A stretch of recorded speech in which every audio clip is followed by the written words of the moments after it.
Subscribe now and press the bell icon. Never miss an update.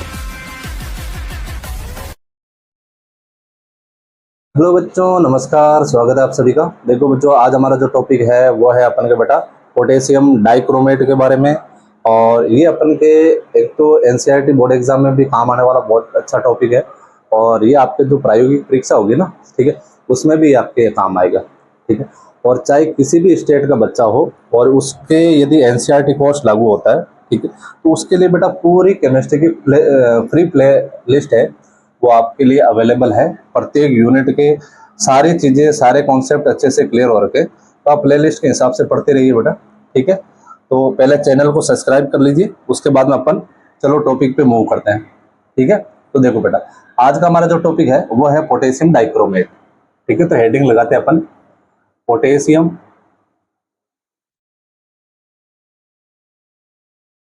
Dichromate,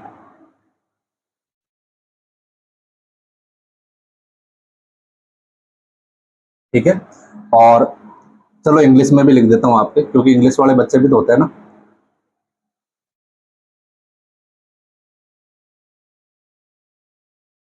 potassium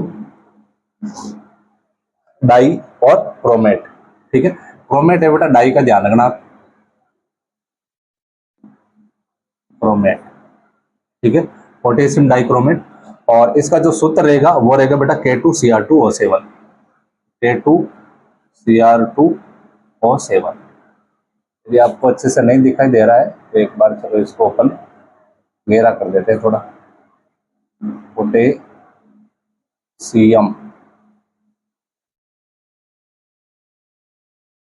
die chromate,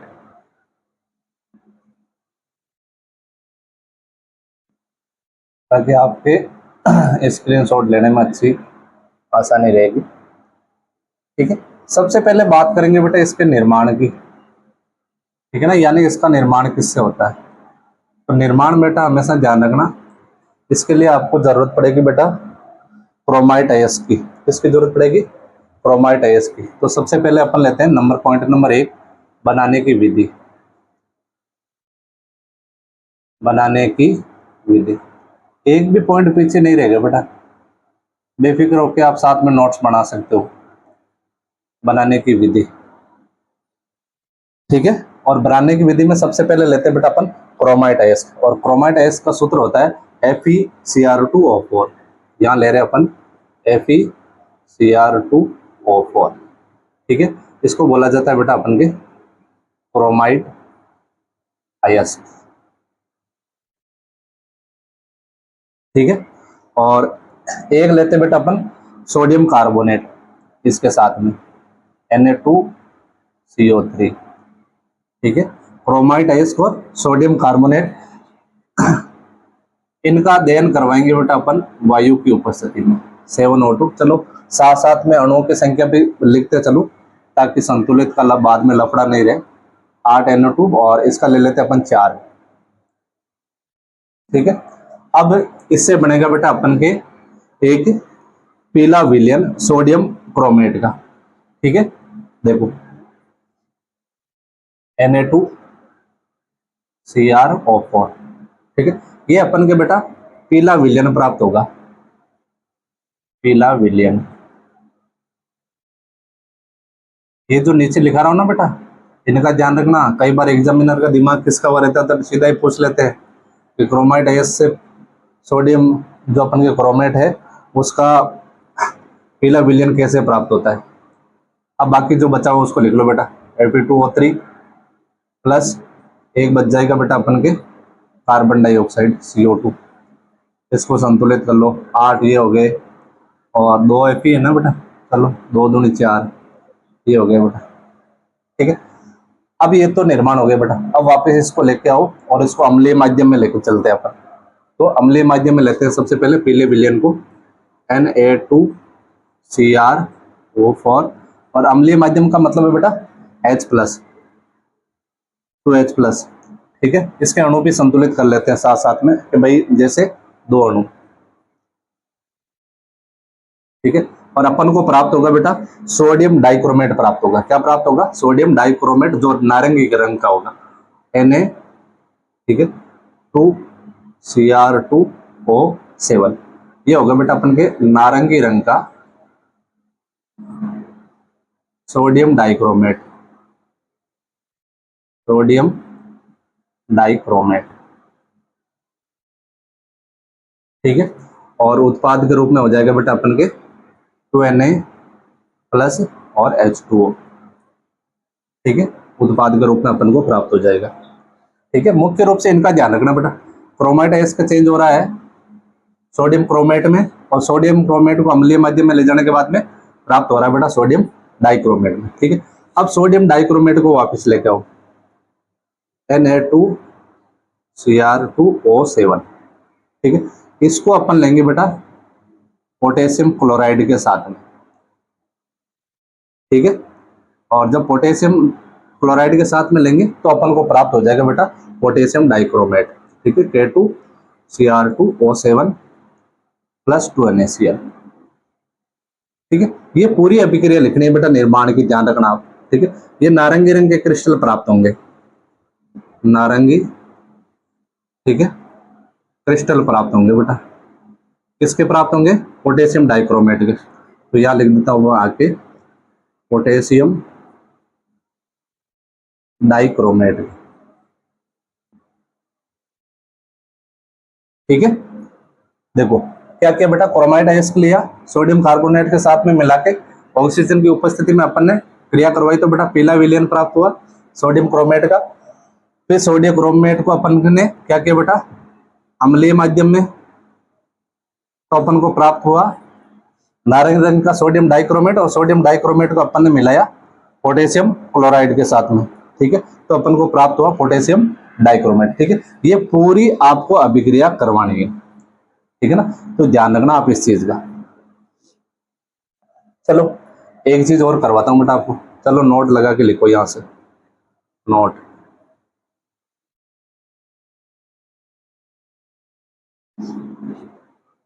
ये जो sodium dichromate है ना बेटा, इसकी विलेयता इससे अधिक होती है पोटेशियम डाइक्लोराइड से, ठीक है ना। सोडियम डाइक्रोमेट की जो विलेयता है पोटेशियम डाइक्लोराइड से अधिक होती है, इसलिए इसको मिक्स किया जाता है, ठीक है, ताकि अपन को क्या प्राप्त हो जाए, पोटेशियम डाइक्रोमेट प्राप्त हो जाए।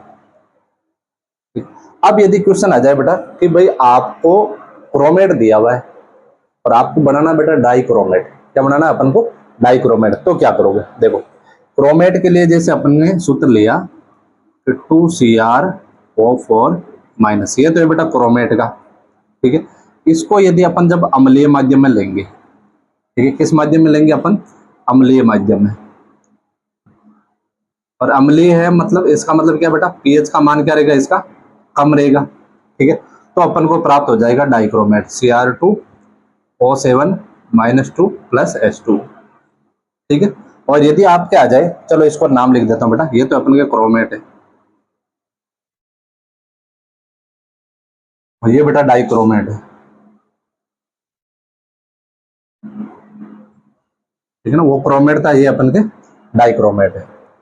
यदि क्वेश्चन आ जाए कि डाइक्रोमेट से आप क्रोमेट बना के दिखो, तो चलो लेते हैं अपन डाइक्रोमेट Cr2O7 -2, और इसको यदि क्रोमेट में चेंज करना है तो बेटा आपको लेना सारीय माध्यम। क्या लेना अपन को? सारीय माध्यम। चलो लेते हैं अपन सारीय माध्यम, और सारीय माध्यम है तो इसका मतलब बेटा इसका पीएच क्या हो जाएगा अपन के? अधिक हो जाएगा पीएच का मान, ठीक है। तो अपन को प्राप्त हो जाएगा 2Cr O4 -2 प्लस H2, ठीक है ना। तो इसका ध्यान रखना बेटा आप नोट का अच्छे से, ठीक है ना, छोटा क्वेश्चन आ जाता है कई बार। एक चीज और करवाता हूँ बेटा आपको मैं, चलो इसकी संरचना बनाते हैं अपन। एक तो बनाते हैं अपन के क्रोमेट की, दूसरे बनाते हैं बेटा डाइक्रोमेट की, ठीक है। तो क्रोमेट की संरचना देखना आप सबसे पहले, जैसे क्रोमेट में क्या है, Cr O4 माइनस है ना, ठीक है, तो यहां लिखते हैं अपन Cr, ठीक है, O4 है, तो 1 2 3 और 4, पहले तो 4 ऑक्सीजन लगा के एक बंद लगा देते हैं बेटा, ठीक है। अब माइनस कितना है बेटा? एक ही माइनस है, Cr O4 -2 होता है बेटा, सॉरी, ठीक है ना, हाँ ये -2 है ना, हाँ सही है, ठीक। देखो बेटा एक माइनस इधर, एक माइनस इधर लग दिया आपने, ठीक है। अब देखो आप बंद बना देते हैं, एक काम करते हैं ना, इसको पूरा ऐसे ही बना देते हैं, बाहर शंकुल ही बना देते हैं इसका। ये लो बेटा बन गया अपन के इजी तरीके से, ये -2 यहाँ लगा तो ठीक है ना, ये हो गया अपन के क्रोमेट, ठीक है। और क्रोमेट का सूत्र होता है CrO4 -2, ठीक है। ध्यान से देख लो बेटा, Cr है और 4 ऑक्सीजन है। अब बनाते हैं बेटा डाइक्रोमेट की, यानी 2 Cr है और 7 ऑक्सीजन है बेटा। तो पहले तो 2 Cr लिखते हैं अपन, एक Cr और दूसरा Cr। अब ऑक्सीजन लगाते हैं बेटा अपन, 7 ऑक्सीजन है ना, चलो एक ऑक्सीजन, दूसरा, तीसरा, चौथा, पांचवा, छठा और सातवां, 1 2 3 4 5 6 7, ठीक है। और यहाँ लगा दो बेटा -2। अब इसमें से एक याद करने वाली चीज क्या है, एक तो जो क्रोमियम और ऑक्सीजन है ना बेटा, ठीक है, इसका जो बॉन्ड लेंथ है वो 179 पिकोमीटर होता है, ठीक है, बॉन्ड लेंथ, ठीक है। इस चीज का ध्यान रखना आप। एक अपन का जो बॉन्ड एंगल है, ठीक है ना, वो रहेगा बेटा अपन के 126 डिग्री का बॉन्ड एंगल, ठीक है। और एक ये जो अपन के बॉन्ड है ना क्रोमियम और ऑक्सीजन का, ठीक है, बॉन्ड लेंथ ये रहेगी बेटा 163 पिकोमीटर, ठीक है ना। तो आप इसका ध्यान रखना बेटा थोड़ा सा, ठीक है ना। चलो यहाँ लिख देता हूँ, ये अपन का डाइक्रोमेट है, ठीक है। और डाइक्रोमेट का सूत्र होता है Cr2O7 -2, ठीक है। ये इधर बड़ा हो गया,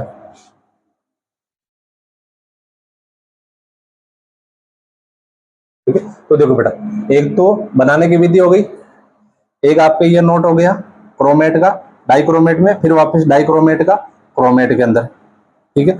और दोनों की हो गई संरचना, ठीक है। पहले एक बार आप इसका स्क्रीनशॉट लो, उसके बाद में बेटा आगे चलते हैं अपन।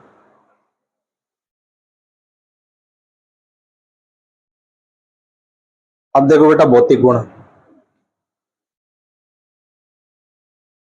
भौतिक गुण ध्यान से देख लेना बेटा। भौतिक गुण में है ना, अपन ने अभी जो पोटेशियम डाइक्रोमेट बनाया था वो किस कलर का प्राप्त हुआ था, नारंगी रंग का क्रिस्टल प्राप्त हुआ था, ठीक है। एक तो हो गया भौतिक गुण वो।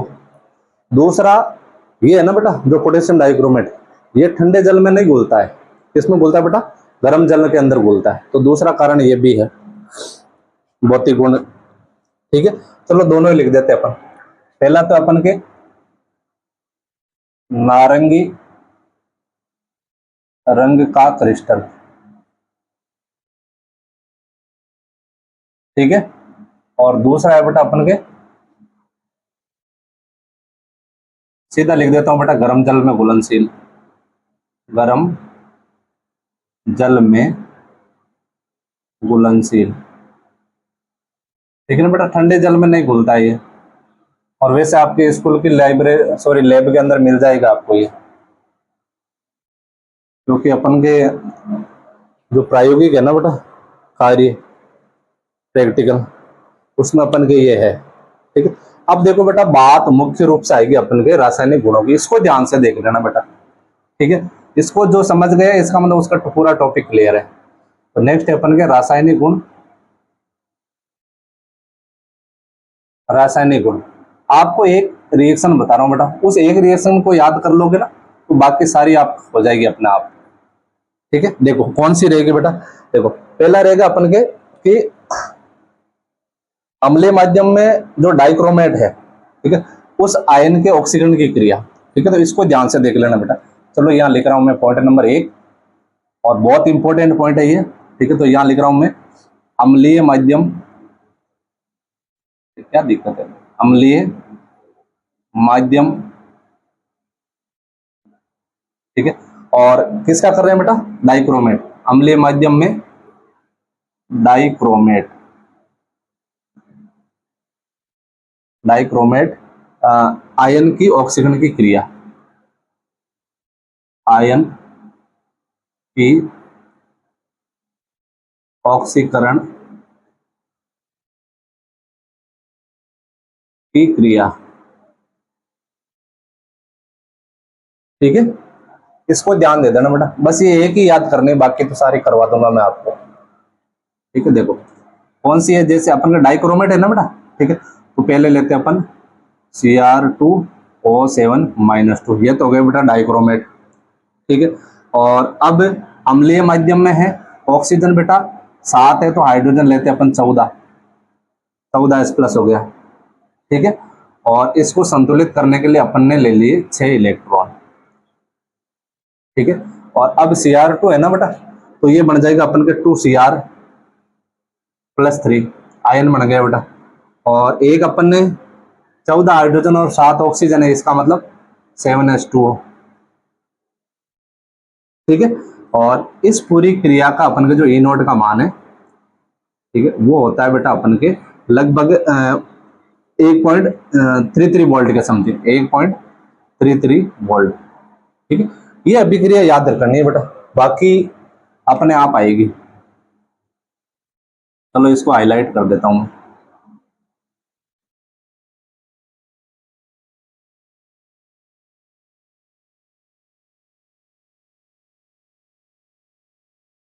इसको हाईलाइट कर रहा हूं बेटा, ठीक है ना। ये मुख्य रूप से यही अभिक्रिया, बाकी तो सारी आप कर दोगे। देखो करना कैसे, क्वेश्चन का क्या आया, जैसे अपन के आयोडाइड का आयोडीन में ऑक्सीकरण नंबर 1 आ गया। जैसे अपन के ध्यान देना बेटा, आयोडाइड डाइड का आयोडीन में ऑक्सीकरण, ऑक्सीकरण। ठीक है, यानी बेटा अपन के कहने का मतलब है, देखो कोष्टक में लिख रहा हूं, ये जो आयोडाइड है ना, इसको चेंज करना बेटा I2 के अंदर, ऑक्सीकारक रहेगा अपन के डाइक्रोमेट। ठीक है, ध्यान से समझना बेटा। अब करना है क्या आपको, पहला काम तो करना बेटा, इस अभिक्रिया को उठाओ यहां से। ठीक है, देखो वापस लिख रहा हूं मैं अपन के Cr2O7-2 प्लस 14H+6 इलेक्ट्रॉन, और आगे है बेटा 2Cr+3 प्लस 7H2। ठीक है, ये हो गई, ये तो अभिक्रिया हो गई अपन के ये वाली। अब दूसरी लेते हैं अपन, इसका ऑक्सीकरण करवाते हैं बेटा, यानी आयोडीन को चेंज करना है बेटा I2 में। पहले तो इसको बराबर कर दो, 2I हो गया। ठीक है, अब ऑक्सीकरण हो रहा है ना बेटा। ठीक है, इसका मतलब क्या हो रहा है बेटा, इसके साथ में जो एक्स्ट्रा इलेक्ट्रॉन है वो बाहर निकल रहे हैं। कितने इलेक्ट्रॉन है बेटा, 2 इलेक्ट्रॉन है ना, तो ये अपन के हो गए 2 इलेक्ट्रॉन, ये बाहर निकाल दिए बेटा अपन। ठीक है, अब देखो, अब संपूर्ण अभिक्रिया को लिखते हैं बेटा। चलो आप और कंफ्यूज हो जाओगे, मैं इससे अंडरलाइन कर देता हूं इसको। ठीक, पहले तो इन दोनों अभिक्रियाओं के बेटा इलेक्ट्रॉनों को संतुलित करना है। इधर इसमें 6 इलेक्ट्रॉन है, इसमें 2 है, कितने से गुणा करूं ताकि 6 हो जाए, 3 से गुणा कर दूं, इंटू 3। ठीक है, अब हो गए बेटा 3 दूनी 6 इलेक्ट्रॉन, इधर भी 6 इलेक्ट्रॉन, 6 इलेक्ट्रॉन से 6 इलेक्ट्रॉन चले गए। ठीक है, बाकी जो बचा हुआ उसको लिख दो बस, एज इट इज छाप दो, और कुछ नहीं करना। देखो Cr2O7-2 प्लस 14H+, इसके बाद में ये तो चला गया बेटा इलेक्ट्रॉन, तो अब 13 के इस तरफ नीचे वाला देख लो, इधर 2I है। ठीक है, और 3 से गुणा किया, क्योंकि पूरी अभिक्रिया को गुणा किया ना बेटा, तो ये हो गया 6I-। ठीक है, उसके बाद में देखो आप इधर ऊपर वाली लिखो पहले 2Cr+3। ठीक है, ये H2O को बेटा सबसे पीछे जाने दो, कोई दिक्कत नहीं है अपन को। अब लिख लेते हैं अपन I2।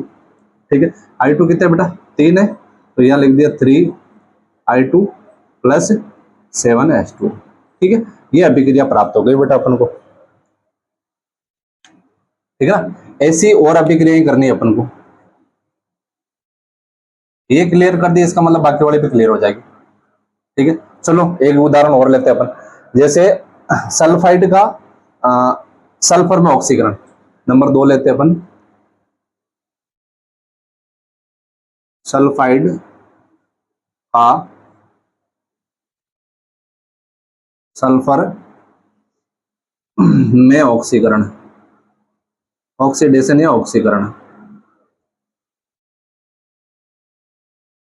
ठीक है ना। इसको ध्यान से देना बेटा, सल्फाइड है बेटा, और सल्फाइड का लेना अपन के सल्फर के अंदर ऑक्सीकरण, ठीक है।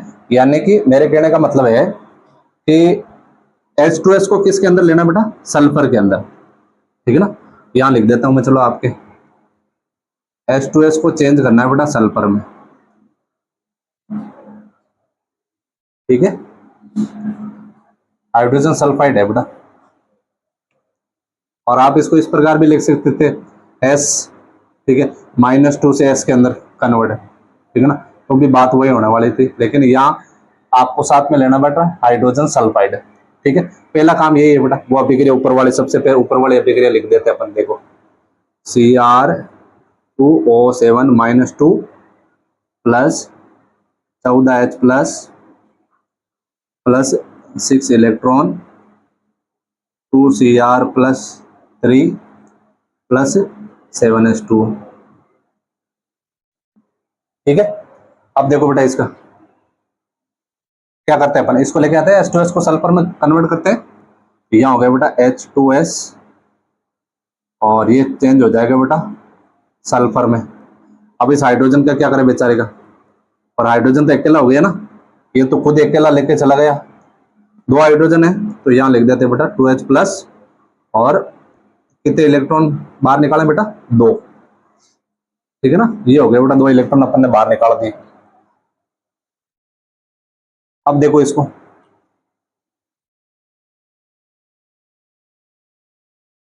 ध्यान से देखो बेटा, कितने से संतुलित करें इसको, यहाँ 2 इलेक्ट्रॉन है, यहाँ 6 है, कहानी तो वही होने वाली है बेटा, 3 से ही होगी ना, मल्टीप्लाई कर देते 3 इंटू 3, ठीक है, इलेक्ट्रॉन से इलेक्ट्रॉन चले गए।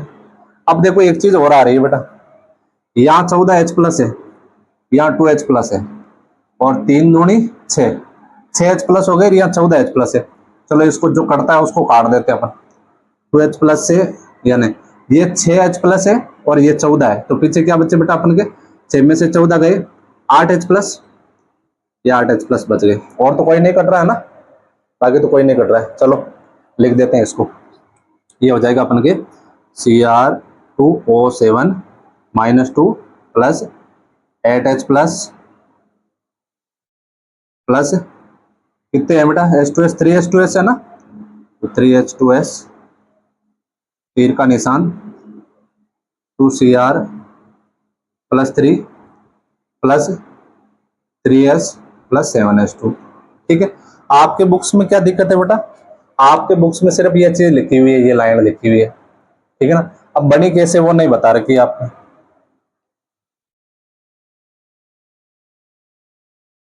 ठीक है ना। अब सबको याद रखना तो बेटा पॉसिबल नहीं है ना, इतने समीकरणों को कौन याद रखेगा, इससे अच्छा है ना बेटा एक समीकरण याद रखो, बाकी तो इजी हो गए बेटा, ठीक है। अब देखो बेटा नंबर 3 है कि जैसे अपन लेते हैं बेटा टिन, नंबर 3 टिन, और टिन लेते हैं बेटा अपन के सेकंड आयन, टिन का क्या होता है सेकंड आयन, जिसको बोला जाता है बेटा स्टेनस, ठीक है ना, क्या बोला जाता है स्टेनस, OUS, ठीक है। टिन सेकंड को चेंज करना बेटा अपन को टिन 4 के अंदर, हाँ टिन 4, अलग अलग तरीके से लिख के बता रहा हूं बेटा मैं, ऐसा भी लिख के आ सकता है टिन 4, और इसको बोला जाता है बेटा स्टेनिक, क्या बोला जाता है स्टेनिक, स्टेनिक में ऑक्सीकरण, स्टेनिक में ऑक्सीकरण, इसको देख लो बेटा ध्यान से, यानी ये है ना बेटा टिन, यानी ये SN है बेटा, SN+2 को चेंज करना है बेटा अपन के SN+4 में, ठीक है, चलो Sn+2 को चेंज करना अपन को Sn+4 में, यानी 2 इलेक्ट्रॉन और निकालने पड़ेंगे अपन को Sn में से। 2 इलेक्ट्रॉन और निकालेंगे तो Sn+4 हो जाएगा ना। हाँ देखो, पहला वही काम अपन के, ये अभिक्रिया लिखो, Cr2O7-2 plus 14H plus 6 electron 2Cr+3 plus 7H2। ठीक है, अब इसको किस में चेंज करना पड़ा, Sn+2 को Sn4 में, तो इधर लिख दिया अपन ने Sn+2 और चेंज हो जाएगा बेटा Sn+4 में। कब होगा, जब इसमें से 2 इलेक्ट्रॉन निकलेंगे। ठीक है ना, दूसरा कोई चारा नहीं बेटा, ये तो निकालना ही पड़ेगा अपन को। चलो इसको करते हैं अपन, संतुलित करो बेटा पहले तो अपन को इलेक्ट्रॉनों को, इधर 6 इधर 2 है, 3 से गुणा कर दो इसको, इंटू 3। ठीक है ना, बाकी तो एज इट इज लिखना ही है बेटा, और कुछ नहीं करना।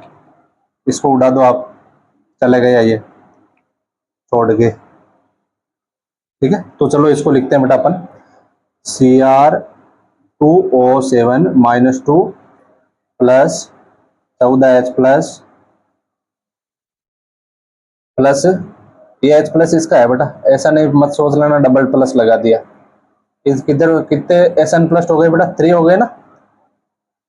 फिर देखो आप 2Cr+3, ठीक है, फिर प्लस 3Sn+4, फिर प्लस 7H2। ठीक है, हो गया अच्छे से। चलो इसको अपन अंडरलाइन कर देते हैं।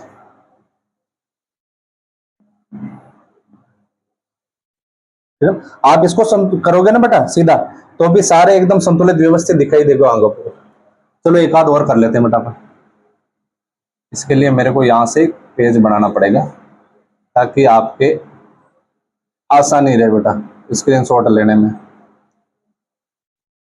सारा काम एक ही पेज में। नेक्स्ट है बेटा अपन के नंबर 4। नंबर 4 है आयरन सेकेंड को अपन को चेंज करना है आयरन थर्ड के अंदर, यानी नंबर 4 आयरन सेकेंड, इसको चेंज करना है बेटा अपन को आयरन थर्ड में ऑक्सीकरण का, आयरन थर्ड में ऑक्सीकरण, ऑक्सीकरण। ठीक है, ये भी नाम आ सकता है बेटा, और या फिर आपका फेरस का फेरिक के अंदर ये भी नाम आ सकता है, फेरस का फेरिक। ठीक है ना, दोनों में से कोई भी नाम आ सकता है, ध्यान रखना, कंफ्यूज नहीं होना है कि भाई ये फेरस से फेरिक कहां से आ गया। ठीक है ना, इसका मतलब रहेगा अपन के कि Fe+2 को चेंज करना है बेटा Fe+3 में।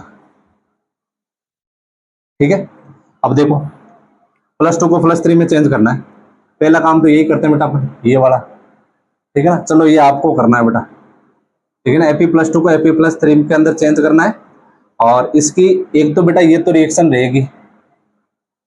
ठीक है, और Fe+2 वाले जो रिएक्शन है ना, ये दूसरी वाली रिएक्शन में आपको बता देता हूँ। Fe+2 जब बेटा चेंज होगा Fe+3 में, ठीक है, तो एक इलेक्ट्रॉन निकलेगा बेटा इधर। ठीक है, और इसकी संपूर्ण अभिक्रिया बता देता हूं मैं आपको, लास्ट वाली। ठीक है ना, संपूर्ण अभिक्रिया का ध्यान रखना आपको, यहां लिख रहा हूं बेटा मैं संपूर्ण अभिक्रिया। ठीक है ना, वो रहेगी Cr2O7-2 plus 14H plus 6 electron, आगे तीर का निशान। ठीक है, और फिर आ जाएगा बेटा 2Cr+3 plus 7H2 plus 6Fe+3। ये आंसर किसका आता है बेटा, कमेंट में बताना मेरे को। ठीक है ना, क्योंकि देखो बेटा इसमें कुछ लोचा भी होगा, और लोचा आपको देखना पड़ेगा कि कौन सा होगा। ठीक है ना, चलो अब इसके उपयोग भी कर लेते हैं बेटा। साथ साथ में। उपयोग की बात करें तो रहेगा बेटा, पहला तो है अपन के चर्म उद्योग में, फर्स्ट है अपन के चर्म उद्योग, क्योंकि बेटा ये ऑक्सीकारक है ना चर्म उद्योग में। दूसरा अपन के एजोरंजक के निर्माण में, एजोरंजक यानी नाइट्रोजन, ट्रिपल बॉन्ड नाइट्रोजन, एजोरंजक के निर्माण में ऑक्सीकारक रूप में, ऑक्सीकारक के रूप में, ठीक है। और तीसरा है बेटा फोटोग्राफी में, फोटोग्राफी में,